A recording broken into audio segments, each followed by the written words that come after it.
This is Jeff Dawson, Amazon best-selling author of Love Drew's Second Chance, Why Did Everything Happen, Gateway Pioch, and Occupation. You can find all those books on Amazon, or you can go to jeffdawsonauthor.site, and that link will take you to all of my books. What I want to talk about this evening is we're going to start off with Deblasio and Cuomo. And what triggered this is, according to Andrew Cuomo, the virus is done. New York State has been saved. Yet Deblasio last week just said that all restaurants will not have dine-in dining until the first of the year. Wait a minute. The governor says it's over. The mayor says it isn't. And folks, that's over 300,000 jobs in the restaurant industry in New York City alone. So who's right? I have no idea. Well, I guess you might think it was Andrew Cuomo because he has a book coming out entitled American Crisis: Leadership Lessons from the COVID-19 Pandemic. It's scheduled to be released in October. It is on pre-sale Amazon right now. Now this book is 326 pages long. Yeah, I looked it up. And as a writer, I know about how long it takes to write a book. And it doesn't happen overnight. Even with a top-notch editor, it does not happen overnight. So this is 326 pages long. Now let's look at a few numbers here. Because according to Andrew, he's going to spike the football. Remember when he accused Donald Trump of spiking it too soon? Okay. So on week ending 4/26, New York had 282,143 cases. Week ending 6/7, 382,630 cases. Week ending 7/5, we're starting to see some marked improvement in new cases. 395,872. So it is on the downslide. Let's also remember that on March 30th, the USN Comfort was deployed to New York because they were in crisis. It left on April 30th, and it treated a total of 182 patients in 3.5 weeks. Now remember, the Comfort was not sent there for COVID cases. It was sent there so people who needed elective surgeries or were in an emergency state could be treated there and not sent to a hospital in New York City where they could be infected with the virus, because we were told that all the emergency rooms were overflowing and packed and there was no room for them. Thus, you had the conversion of the Javits Center, you had the temporary hospital in Central Park, and you had the USN Comfort. But at April 30th, Andrew said, no, we don't need it anymore. This is the same guy that predicted doom and gloom that half of New York State would be infected and over 2 million people would die. And that they didn't have enough ventilators. I got so tired of hearing that word, is getting sick to the stomach. And they needed 30,000. They needed 50,000. And they needed PPE and they needed everything else. And the only place they were going to be able to get it was from the federal government because everybody was covering their pants down. Let's get back to the book. 326 pages. He's giving press conferences every day. He's got his face in the camera every day.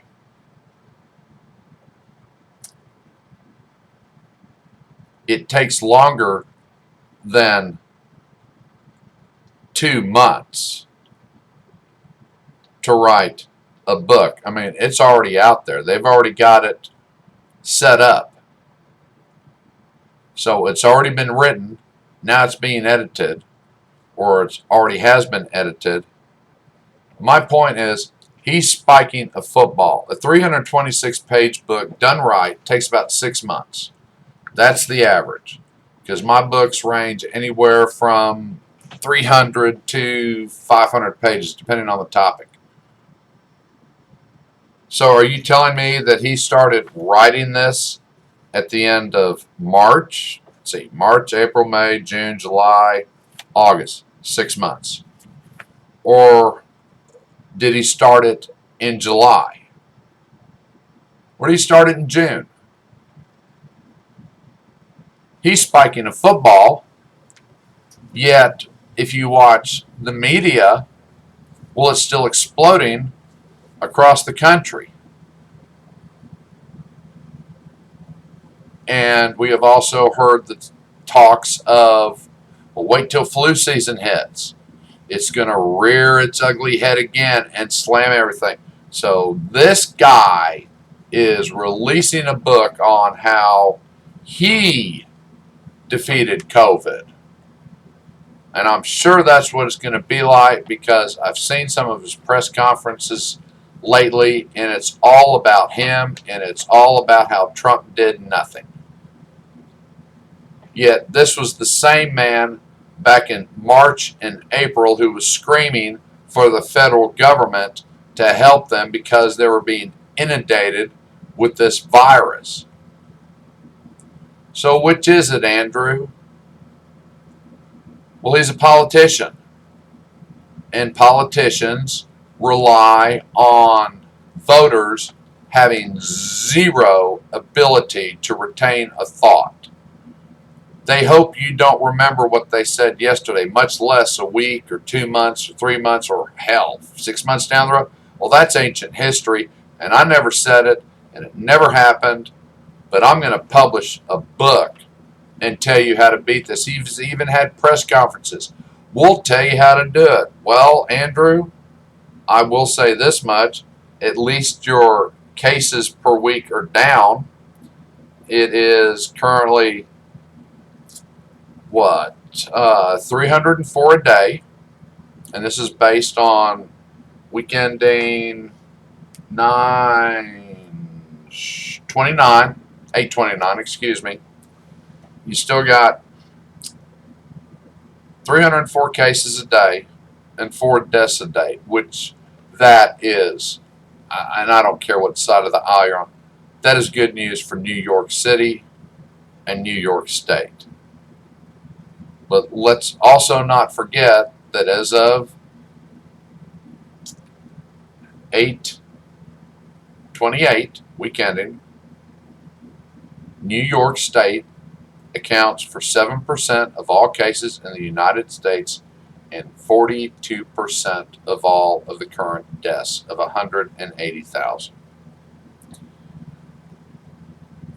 I'm not going to spike a football over that, especially with the stories of COVID patients being sent to nursing homes.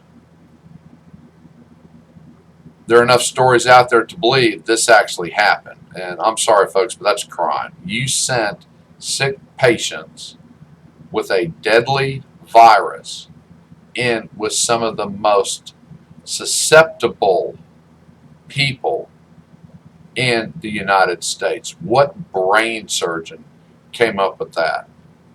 So you want to spike a football? You want to say you have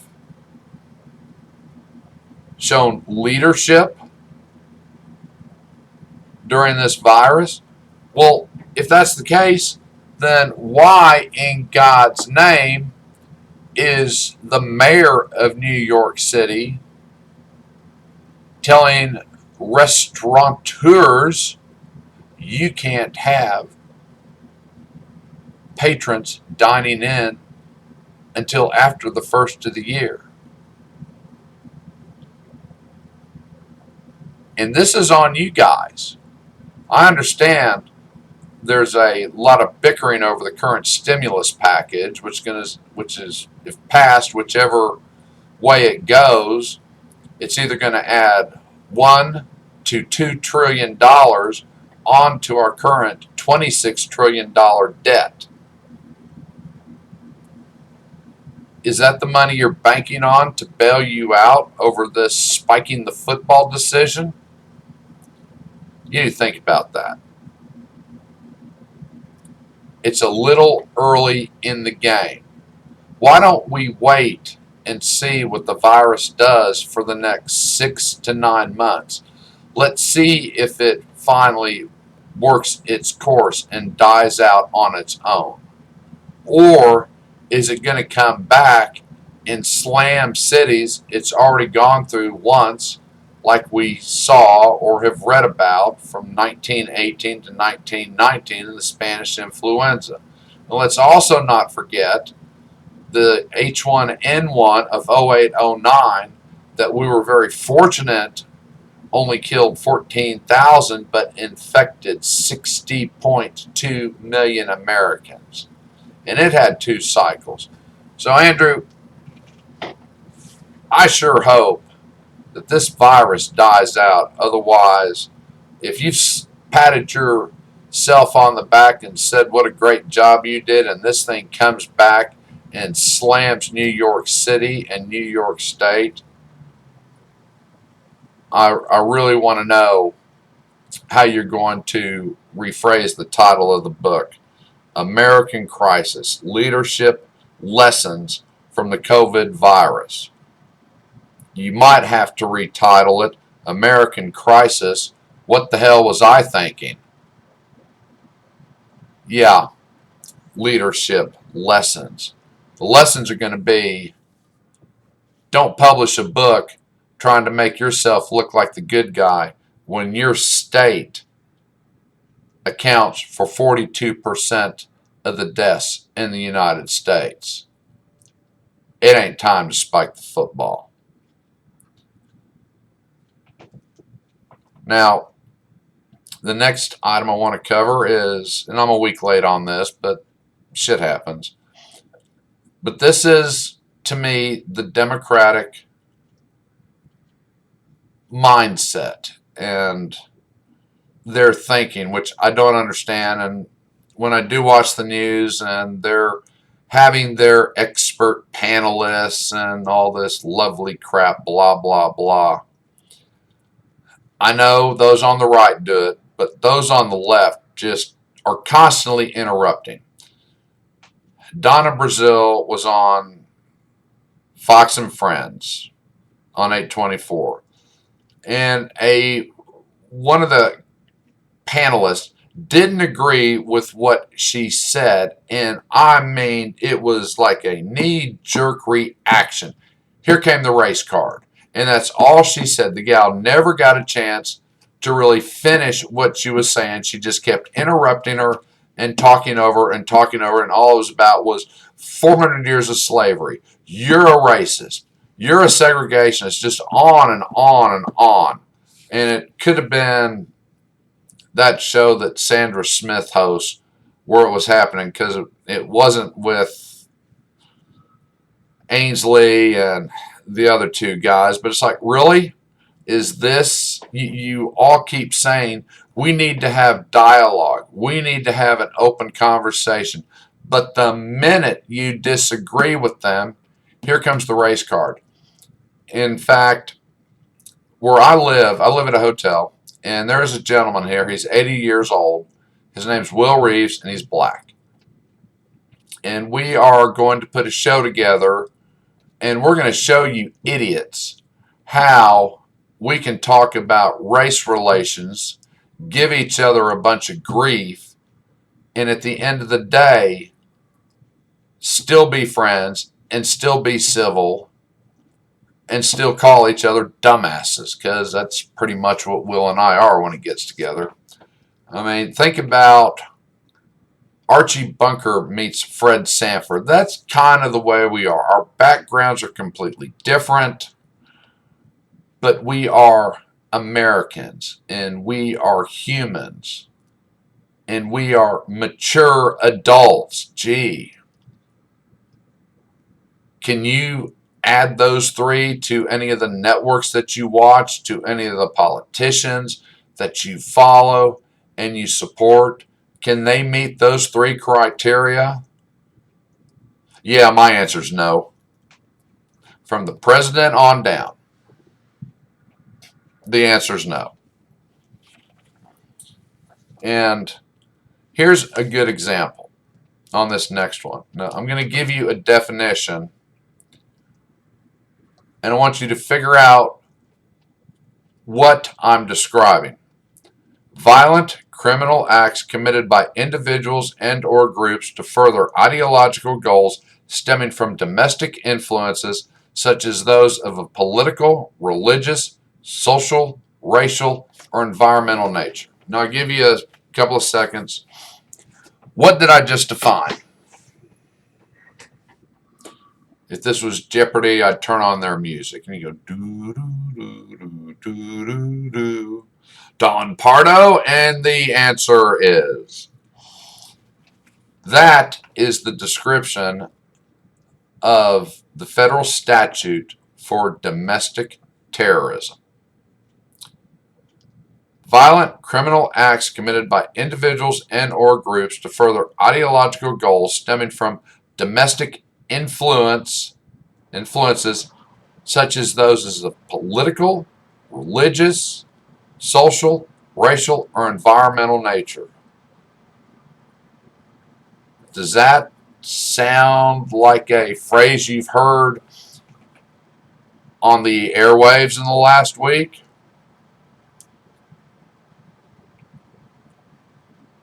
Oh, it does.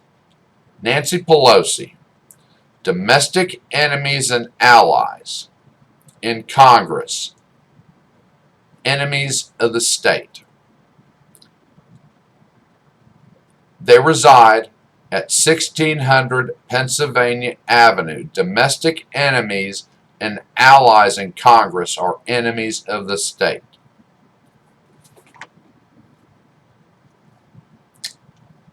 Stemming from domestic influences such as those as a political. I'll stop right there.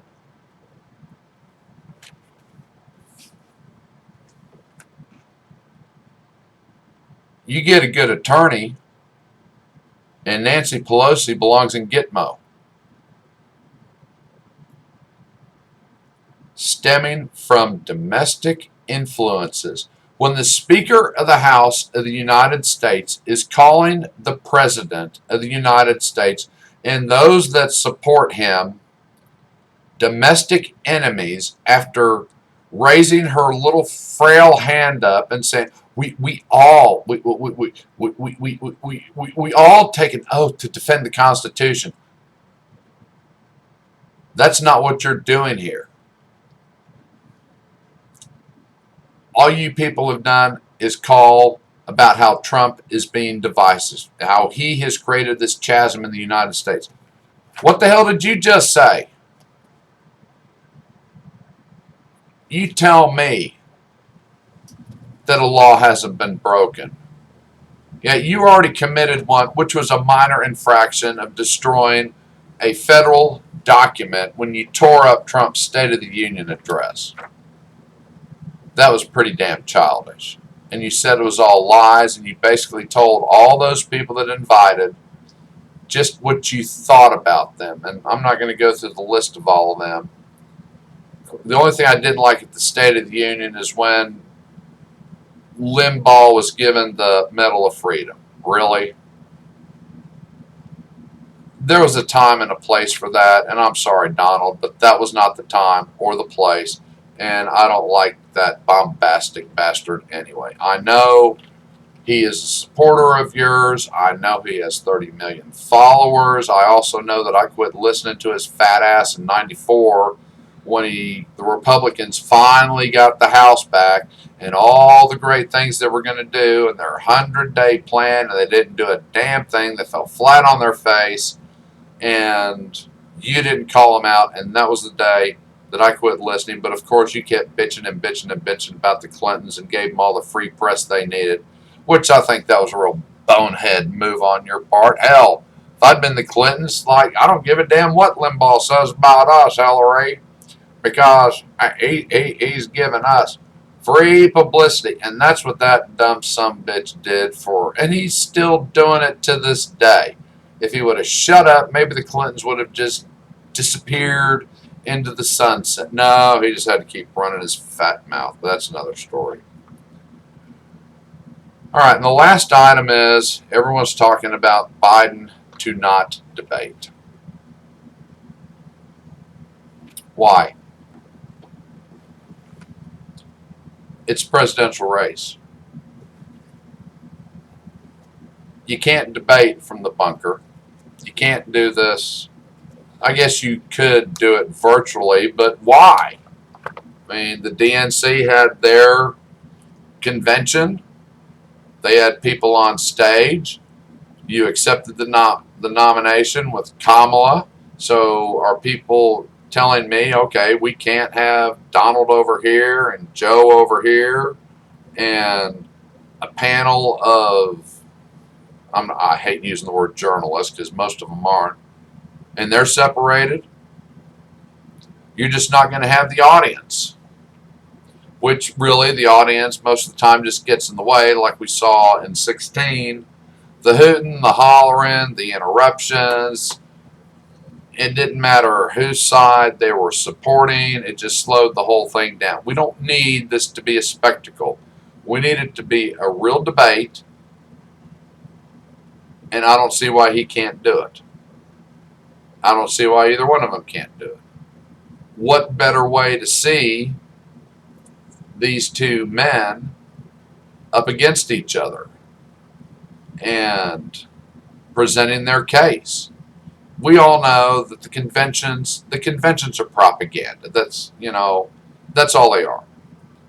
Of course, the mainstream media, they were hammering how the Republicans were this nationalist propaganda, blah, blah, blah. Well, duh. It's a convention. It's to whip up your bases, to get you excited. What's supposed to do? Get up there and just say, vote for me? Bye.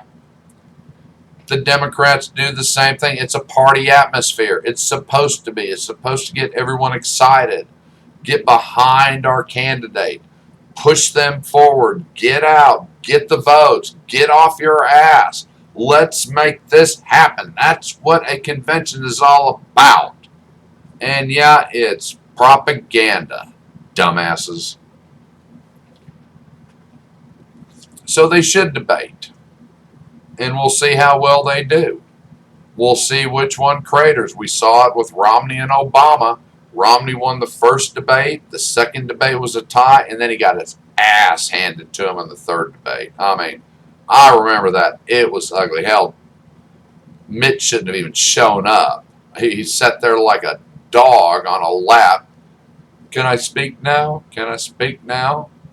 We kind of saw that when Gore ran against Junior, and Gore tried to relive Clinton's days when Bill came up while Bob Dole was speaking and just knocked Bob off his track when he walked up right behind him. And Al Gore tried to do it, and Junior turned around and said, "Gonna help you, Al?" When he actually wanted to say, "What the hell do you want? Go sit your ass down. I'm talking right now." We need to see him debate. 2 would be good. 3 would be better. We've got, 2 months? September, October? Yeah, we got 2 months to go. I mean, that's going to be a tight schedule, but it can be done. So, those are my thoughts on today's political issues. But, the main one, hey, Andrew, you might want to rethink releasing a book, because the pandemic is not over. The numbers are looking better. The cases are going down. The death toll's going down.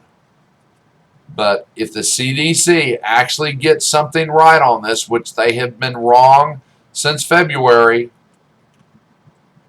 if this thing blows up again, you're really going to have egg on your face, and I want to see you try and wipe that off with a straight face. So again, I'm Jeff Dawson. My Twitter is at Jeff Dawson59. I have a website, LDDJ Enterprises. You go to the blog, you get all my current updates. And all of my books are on Amazon. If you like a true love story, Love's True Second Chance is the one for you, because I reunite with my high school sweetheart, and then I will lose her 7 months later to breast cancer. But the story isn't about her dying. The story is about us living. And I have 18 other books out there, so there's something for everyone. And until the next time, y'all have a good evening.